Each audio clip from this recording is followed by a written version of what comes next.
all know the time when we were heavily dependent on fossil fuels. Fossil fuels is behind us completely.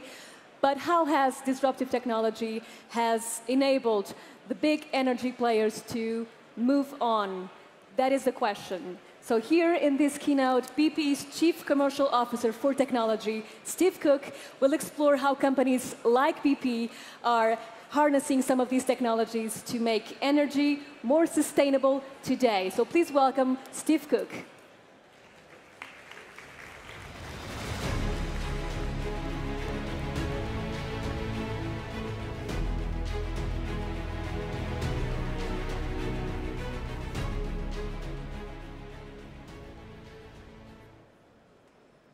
How did life on this planet start?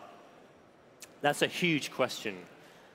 And it's one that preoccupied me for a number of years of my life in the late 1990s as I was doing my PhD. And what I was particularly interested in was how complex molecules like RNA and DNA, which encode life, came to evolve from much simpler starting materials over 4 billion years ago. And central to that question is one of energy. How did life move from where it was to higher states of energy, higher states of organization? In other words, how did life harness energy to power itself? Now, you won't be surprised to know that I didn't answer those questions, or I would be here, I think, giving a slightly different talk. But this whole notion of energy powering life is something that stayed with me through my career and something I wanted to explore a little bit more with you today. And so in the interest of time, I'm going to skip through the next few billion years and come up to the present day. And I'm going to talk about China for reasons which I hope will become obvious looking at some of these pictures. Now, this is Chongqing on the Yangtze River. And Chongqing has a long history as a manufacturing hub. Right back to the Ming Dynasty, Chongqing was known for weaving, brewing, and spinning. And by the end of the 20th century, Chongqing had become one of the most important industrial hubs in southwestern China. And its population has exploded from 3 million in 1980 to about 15 million today. And just to put that into context, that's about 2/3 the size of China's most populous city, Shanghai. Now, urbanization and city growth is not confined to China. It's a global phenomenon.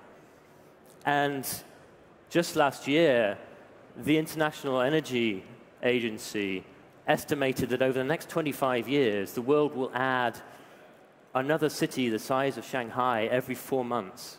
And so over that period, that's 75 new cities with 25 million people in each.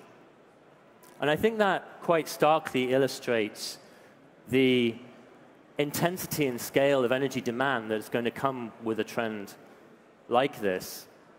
And in fact, BP estimates that over the next 10 years, the world will need perhaps 1/3 more energy than it uses today. But that's only half the story.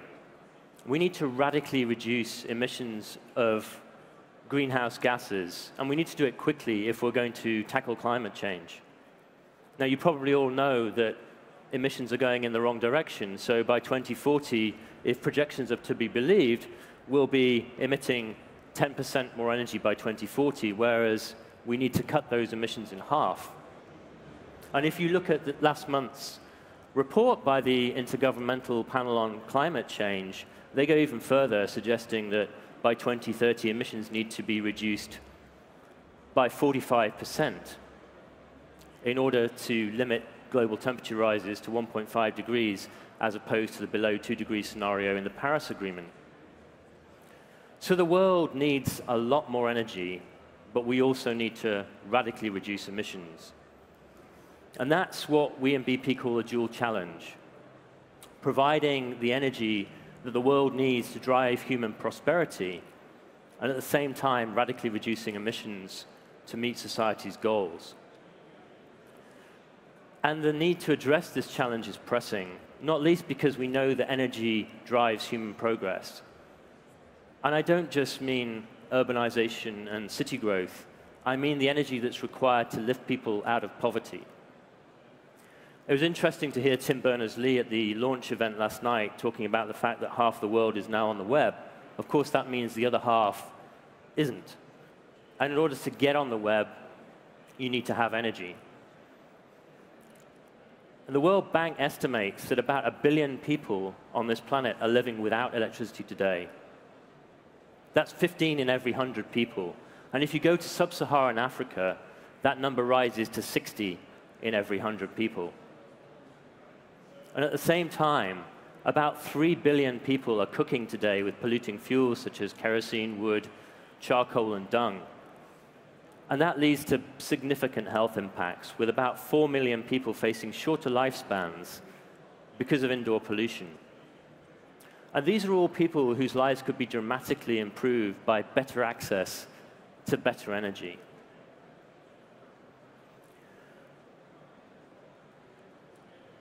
And in fact, 2.5 billion people could be lifted out of lower incomes over the next 2 decades with better access. So access is really important. But the question is how to do that in new and better ways. Now, for some people, the answer is simple. It's renewables. And to an extent, they're right. But even the most optimistic projections show that renewables can perhaps only meet 1/3 of what the energy needs of the world by 2040. So we need to find a way of supplying that other 2/3. And in any scenario that we look at, a variety of energy sources are required. And what that means in reality is that we'll still be using oil and gas. And in fact, BP's energy outlook suggests a scenario in which oil and gas make up about 40% of the world's energy supply by 2040. And that can be done and be consistent with reducing emissions if we use technologies like carbon capture and storage. And that's an area that BP is actively exploring within what's called the Oil and Gas Climate Initiative, which is a group of 13 companies which together account for about 30% of the world's oil and gas production, all working together to try and ensure that oil and gas play a role in the energy transition. And this is probably a good time to address a question that might be on a number of people's minds sitting here today, which is why should I listen to an oil and gas company in this debate? And we've got 100 years of experience in producing energy, so we know the industry very well. But that doesn't mean we can stand still while the world around us changes. And in fact, BP has a history of adapting and being flexible to circumstances in front of it. 20 years ago, BP was one of the first oil and gas companies to publicly acknowledge the threat of climate change. And since then, we've invested billions of dollars in renewable and alternative energy businesses. And today, we're one of the larger operators of renewables amongst our peers. For example, we've grown a large US wind business. And last year, that wind business mitigated about 2.3 million metric tons of CO2, which is about the energy emissions from 250,000 households. And we were able to build that wind business so quickly because of our experience in engineering and operating large assets around the world. But it's not only our engineering prowess that we bring. We have access to unique relationships and partnerships around the world. And we have a deep well of human talent working for us and working with us. And then there's technology. And what all those benefits mean is that when we see a technology we think has promise, we can scale that rapidly.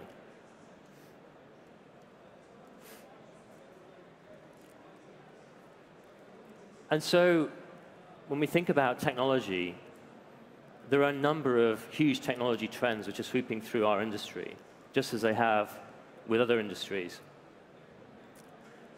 Digital is an obvious one, and the massive increase in compute power means we can tackle more complex, more difficult problems quicker, and we'll be able to continue to do that. However, advances in synthetic biology, in materials, and in robotics also offer the promise to dramatically disrupt and transform some of our energy systems for the better. And this is an area in which the team that I lead spend a lot of time thinking.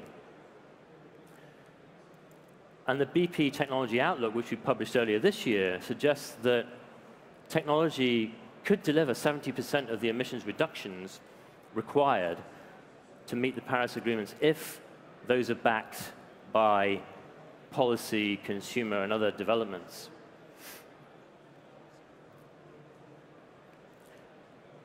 Now, one thing that we know about the dual challenge is it's a complex, multidimensional problem.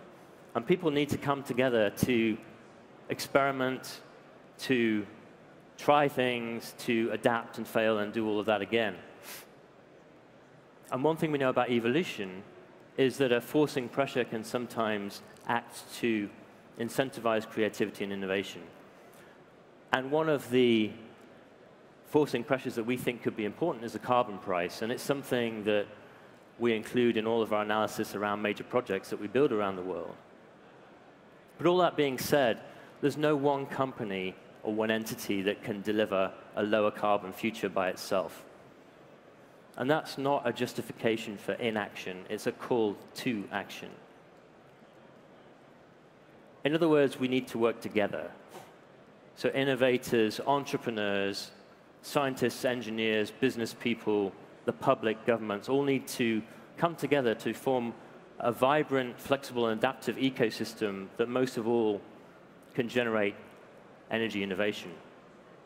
And in order to tap into that ecosystem, for over 10 years now, BP has been growing its venture capital business. And we've invested in that period of time over $400 million in a range of companies we think have promising ideas. And I wanted to spend a couple of minutes now just talking about two of them to give you an idea of the range of innovation that we see. So the first one is Fulcrum Bioenergy, and I'll come to this in a minute. Fulcrum Bioenergy makes fuels from household waste.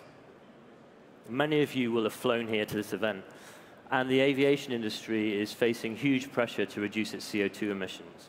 As a provider of fuel to that industry, and hence mobility to that industry, we think we have a responsibility to help improve the situation. So we've worked with Fulcrum and another partner, Johnson Matthey, to adapt the process so that we can take household waste and produce biojet.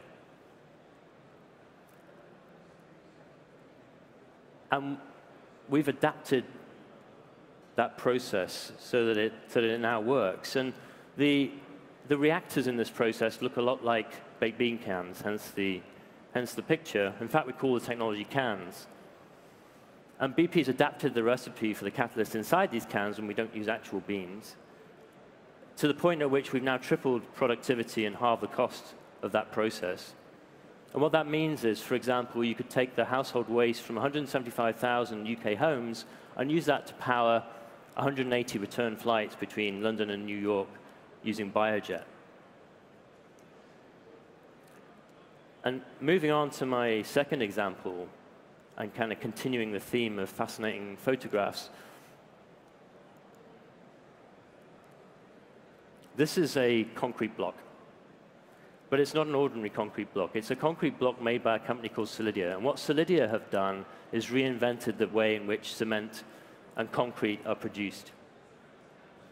Now, I was kind of fascinated to learn that concrete is the second most used substance on the planet after water. And the process of curing concrete is hugely water intensive, and it takes about a month. And Solidia can do the same process with CO2 in a day. And I think that's a neat example of how pressures in society can create new innovation. We've known for a long time that CO2 can be used in this way, but it just didn't work with the traditional cement recipe. And so Solidia took chemistry and redid that recipe so that the process actually works. And so now we have the potential for a technology which can lock away CO2 in one of the most ubiquitous substances on the planet. So both of these companies, we think, have something to offer into the dual challenge. And I wanted to finally come to a few thoughts about the future beyond what we can see today and just speculate a little bit about how that might affect the energy industry. So this octopus here is the owner of an intelligence that we don't really understand. The octopus has a brain-to-body ratio which is greater than any other invertebrate, and its 500 million neurons are mostly located in its arms, which it uses not just for touch, but for taste and smell. And we don't really understand how that works. And for me, that's possibly an analogy for artificial intelligence and cognitive computing. And perhaps what we're doing with AI is not teaching machines to think like humans, but rather creating a complementary intelligence that can augment our ability to think about and solve some of the more pressing and intractable problems that we face today. Now, what does all of that mean for the energy industry? I don't know, but what I do know is the amount of data that AI has to work with is increasing at a phenomenal rate. And this statistic here just demonstrates how much growth there is in connected devices around the world by 2020. And so I can imagine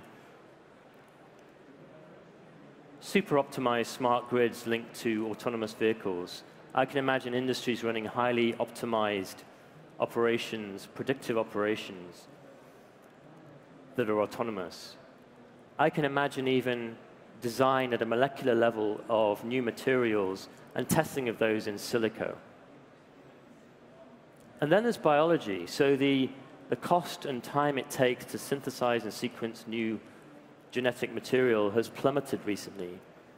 And people have started to investigate this whole space around architecture, design, biology, and materials, and biodesign, in other words, design inspired by or enabled by biology. And where does this take us? Again, I'm not sure, but potentially artificial photosynthesis, potentially grown smart materials that can optimize our energy use.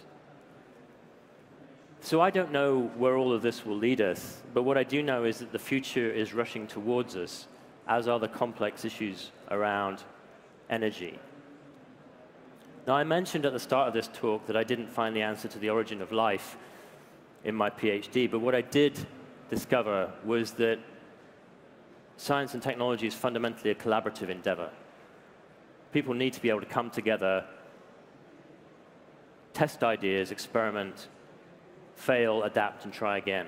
And that's why BP is committed to working with others. But we want to do more, and we want to do it more quickly. And that potentially means working in the future with some of you in this room. Because the idea of more energy with fewer emissions is not futuristic or far-fetched. And it probably won't be the result of a huge single innovation. More likely, it's going to be a series of innovations across a number of different fields and areas of endeavor. And the world increasingly has the know-how, the resources, and the will to tackle this challenge. So if we combine our ideas, I really do believe that we can get to a future where we have cleaner and better energy. Energy that is good for the environment, but also good for our economies, and in the process transforms the lives of billions of people. Energy, in other words, that continues to power life. Thank you.